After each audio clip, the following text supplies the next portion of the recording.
Joining us now, leading national and Virginia Democratic consultant, Danny Barefoot.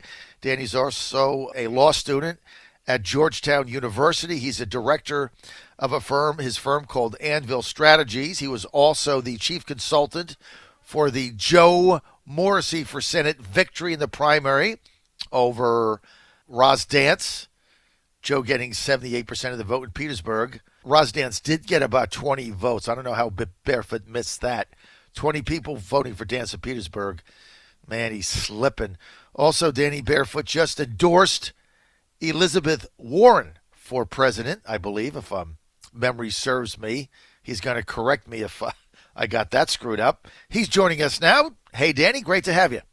Hey, John, how's it going? Nope, you got everything right there. All right, there. I just nailed it. Anyway, look, let's get to the Joe Morrissey campaign. You were the general consultant. Great job. Oh, thanks. Yeah, I mean, look, I think Roz Dance was wrong on a ton of issues. I don't think that she was a good Democrat, and I think probably some of my motivations for jumping in the race were different than others. But I think Roz Dance had a pretty nasty anti-LGBT record. That's a issue that's really important to me. And look, I know Joe is controversial, but I think that the Democratic caucus is going to be more progressive with him in it. I don't know if you necessarily agree with me on that, but on some of the issues I care about, I think there'll be a better vote. So, well, Joe is definitely pro-gay marriage and pro-gay rights, as I am, so I'm aligned with him on that. But look, Joe's a business guy. We don't see eye to eye on guns, so that's one of our differences. We're the exact opposite on that. But Joe's a businessman. Joe signs the front of paychecks, not the back. So he understands that. Joe is also pro-business, and he's not beholden to anybody. That's about his biggest appeal as far as I'm concerned. You can see he just blasted Michael Bills and Clean Energy for trying to buy Virginia in a couple articles. And, Joe, one of the only people, he didn't take money from Dominion Energy. He didn't take money from Clean Virginia, Moneybags Michael Bills. And Joe is the one that spilled the beans and said, look, Democratic House, Michael Bills and his team were calling the people they gave money to that got elected to the House, trying to get them to vote against Eileen Filler-Corn. Joe broke that along with Senator Saslaw.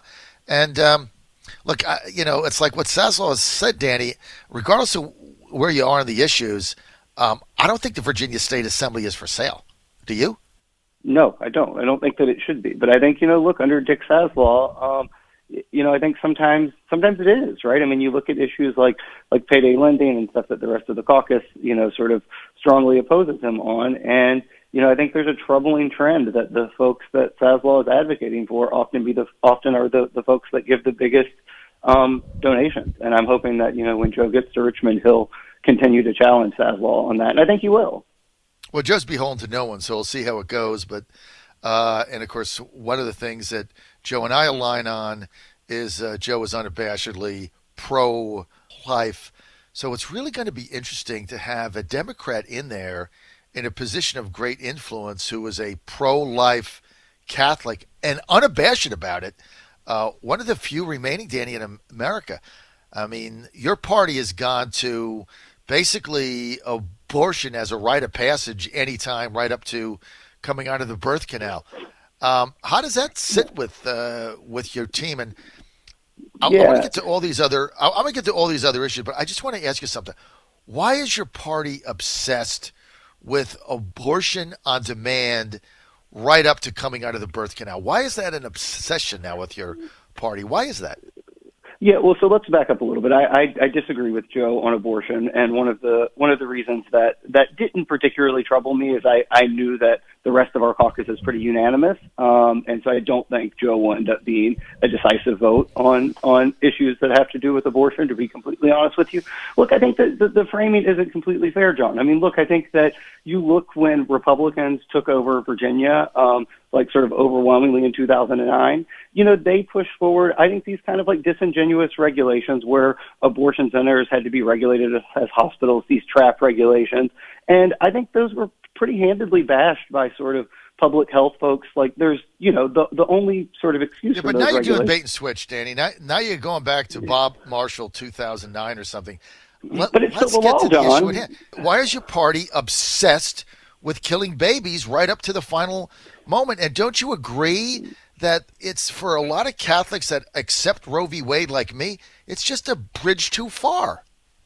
Yeah, I mean, look, I would disagree that the Democratic Party is obsessed. I think both sides see the other side as obsessed. I think that there's sort of a ton of data that sort of supports the proposition. When Republicans started taking over legislatures, they were the ones sort of pushing these issues first. But look, I think sort of buried in your commentary is a good point here, right? Like, I think that the party does need to have room, particularly in conservative areas, for Democrats who don't toe the party line here. I mean, you look at John Bel Edwards in Louisiana, and look, I disagree with the bill that he signed, but the reality is there's not going to be a Democrat elected that believes anything differently than John Bel Edwards on abortion. So I do think it's one of those issues. Even though I find myself more in line with my party here, I think that there needs to be room for people who disagree. And look, this is just a tough issue because both sides, I think, actually sincerely come to their beliefs actually somewhat sincerely. I think Republicans and folks on the right often legitimately do, either see a fetus as a life at conception, or they sort of disagree at the point in which this becomes a life. And I think folks on the Democratic side feel really strongly that this is about a woman's autonomy. And, to your point of sort of right out into the birth canal, I don't think that there are many folks in the Democratic Party that support that. I think that what they're sort of concerned about is they don't think women are having those abortions anyway, and they're concerned about the sort of creep of starting to tell women what to do with their bodies, and they think women make those decisions in consultation with their doctors and their families, a little bit more effectively and a little bit, better. Well, it's an argument you're losing, I can say that. But I get where you're coming from. We're with Danny Barefoot. He is a director of Anvil Strategies, a nationally known Democratic consultant also in Virginia. So, Danny, let's get to impeachment. You saw the new polls that are out, right? Wisconsin, Trump's winning. Florida, just out last night late. 60% of voters in Florida oppose impeaching the president.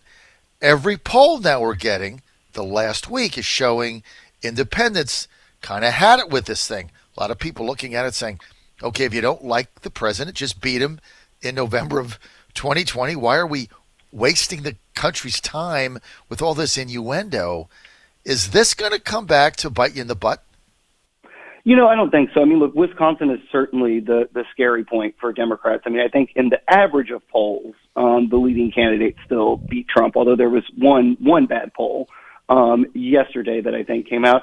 Look, I don't think so. I think that, still when you look at polls, it's very closely split on whether folks think he needs to be impeached and removed. And that wasn't the case for most of his presidency. I'll tell you, after yesterday's hearing, I talked to a lot of my friends on Capitol Hill that work in Republican offices, and they're towing the party line, but they're privately a little disgusted at the president's behavior. They don't all think it's actually impeachable, although I talked to a couple who sort of said, man, we'd be better to just get this guy out of here.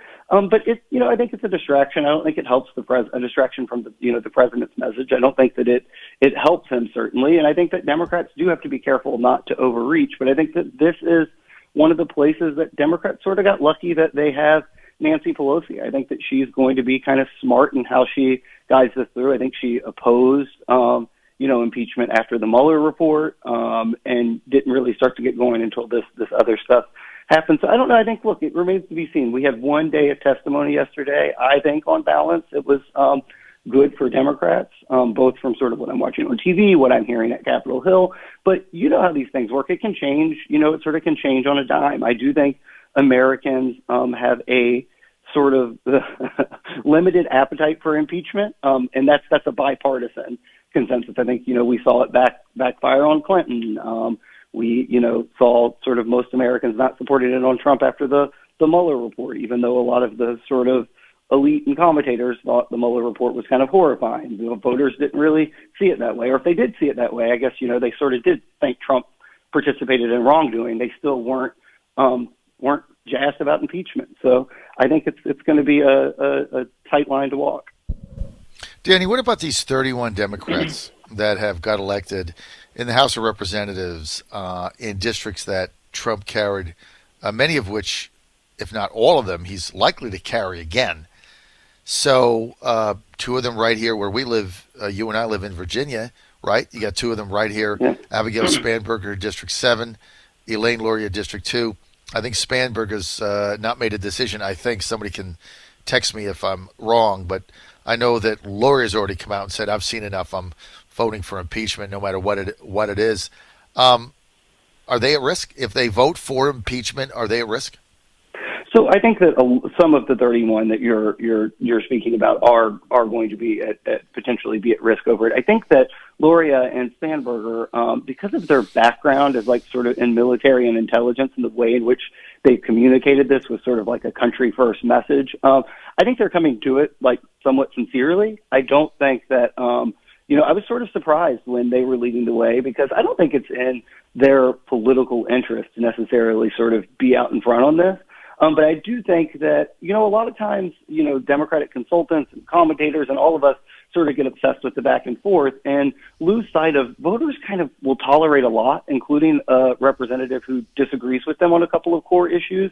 If they feel like they're sort of coming from it from a point of like authenticity and sincere conviction and are communicating with their constituents how and why they came to this decision. And I think both of these women have done a really good job on that. I don't think that I don't think that every person's going to get off as easy as these two. I don't think that every freshman member has sort of the intelligence or military background or has done such a good job in their district. But I kind of expect both of these women to survive 2020, which then, with Democrats taking over, I think probably there's a big prize waiting for them in redistricting if they can make it through this next election. Well, I'm going to split your prediction. If I had to predict right now, I think Abigail Spanberger survives. She probably is the best Democratic candidate as a freshman that won in a Trump district this side of Connor Lamb. And she's going to be very tough. She's a very smart lady, very adept campaigner, and I think she wins. I think Luria gets crushed.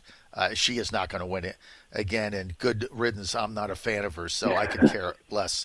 Let's get to the so we can split that. If I had to predict now, I would predict Abigail wins. If I had to do it now, things change. Let's get to the General Assembly, Danny, in Virginia. Eileen Filler-Corn, Caucus of the Corn. Eileen coming in as the speaker. I think she earned it. No question about it. Now, she's got a very funky leadership style. It's kind of like ready, ready, ready, aim, aim, aim. Well, let's sleep on it and maybe fire Wednesday. So she's very reticent. She's all about consensus, can't make a decision. But she is going to be the speaker. What do you look for? I mean, Alfonso Lopez said the first 72 hours is going to be breathtaking. We're going to change Virginia 40-year policies in 3 days. Do you see that? Look, I think Alfonso's a little excitable. Look, I think on some things, I think you'll see really, really quick movement because there's just such clear consensus, right? So on things like banning discrimination against LGBT individuals, we don't need to wait. We've had that debate for years and years and years, and the Republicans have just killed the bills because they personally disagree with them, even though Virginians don't. You sort of look to the same thing on guns, right? I know that you and I probably disagree on this, yes. But Republicans have lost this debate, right? I mean, I looked at poll after poll in these races, yes. and I really think that the Republicans screwed up by not making a compromise. Even if they sincerely disagreed with what they were compromising on, they should have removed this as an election issue because now they're going to lose on every one of these points because these are issues, look, I work a lot in gun violence prevention, and I would love to sort of take credit and say I saw this coming for years, but I actually didn't see this amount of movement coming on this issue so quickly. I mean, when I poll now, sometimes we get a majority of Republican support for all of these, sort of these issues. So I think on that, there's no need for Democrats to you're right that this has been the law for 40, 50, 60 years, but when you have such consensus across the political spectrum, I don't think there's any need for them to wait on that. Now, look, if they start getting into,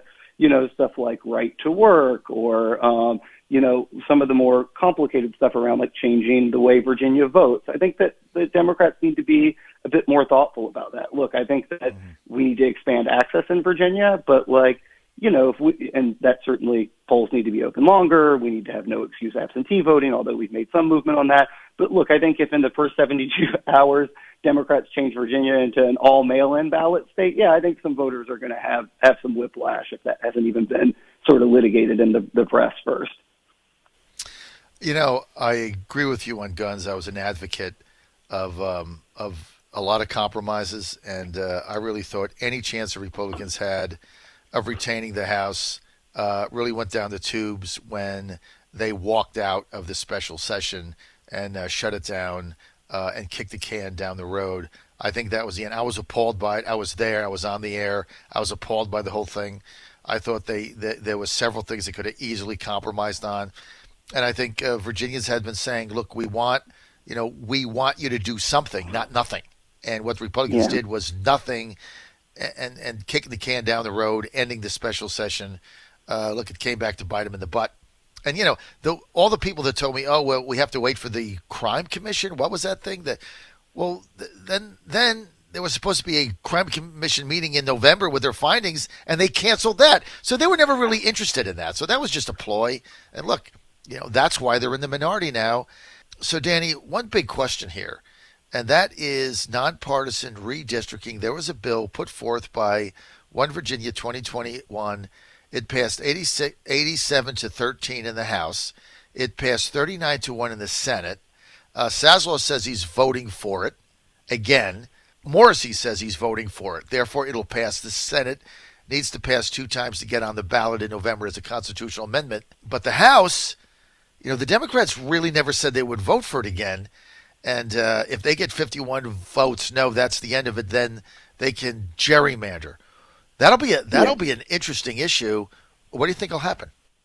Yeah, this is a tough issue to sort of game out, right? Because the Supreme Court has now said they're not going to weigh in on partisan redistricting, and the problem Democrats in Virginia have isn't a Democratic or isn't really a Virginia problem. It's a larger national context problem. What do you do as a political party when one side has shown they will just universally gerrymander?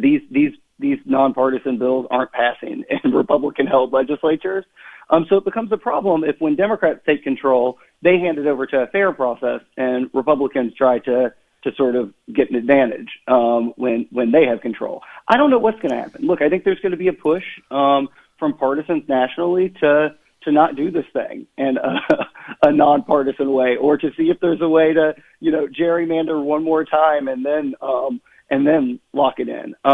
I still wouldn't be surprised to see it pass, even with that sort of pressure. The thing about this Democratic caucus is this isn't the sort of old guard, right? There aren't a lot of moderates in it. There aren't a lot of it. Danny, what you just said there, it's unpredictable, so you don't know. And I've told those at One Virginia, I back this bill 100%. I don't care who was in charge, Republicans or Dems. But I said to the guy that runs it, Brian Cannon, I'm like, look, you need 7 Democrat votes to pass this, because Lee Ware, he voted no last time. He's going to vote no again. Why did Lee Ware vote no? Because he likes his district. He's a representative for life, okay? Can't lose. He doesn't want to change it. That's one vote, you're gone. You're going to need 7 Dems. They've got maybe 3. There's another 4 they're going to need. I don't think it's guaranteed they get there. But, Danny, I'm out of time. Hey, I got to get you on a regular basis. Thanks for being with us. Danny Barefoot, longtime Democratic consultant in Virginia. Danny, we'll see how it plays out. We'll get you on again next week. Thank you. John Fredericks Radio Network.